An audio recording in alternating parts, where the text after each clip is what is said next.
तो फ्रेंड्स आइए देख लेते हैं ऐसे हिंदी वाक्यों को इंग्लिश में कैसे बोलें।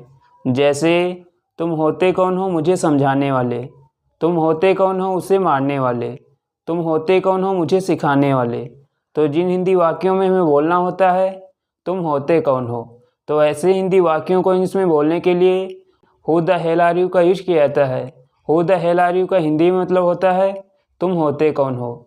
इससे सेंटेंस का रूल है, सबसे पहले आप लिखेंगे who the hell are you, उसके बाद टू लगाएंगे और फिर जो वर्ब होगी उसकी फर्स्ट फॉर्म लिखेंगे और उसके बाद ऑब्जेक्ट लिखेंगे और फिर जो भी अदर वर्ड्स बचेंगे उन्हें लिखेंगे। आपको एग्जाम्पल देखते हैं जिससे कि यह स्ट्रक्चर अच्छे से समझ में आ जाए। पहला एग्जाम्पल है तुम होते कौन हो मुझे बताने वाले। तो इसके इंग्लिश बनाने के लिए सबसे पहले आप लिखेंगे who the hell are you, उसके बाद टू लिखेंगे और फिर टेल लिखेंगे और उसके बाद us. Who the hell are you to tell us. अगला टेंस तुम होते कौन हो मुझे समझाने वाले। तो इसकी इंग्लिश होगी who the hell are you to make me understand. Who the hell are you to make me understand. अगला टेंस तुम होते कौन हो उसे मारने वाले। तो इसकी इंग्लिश होगी who the hell are you to beat him. Who the hell are you to beat him.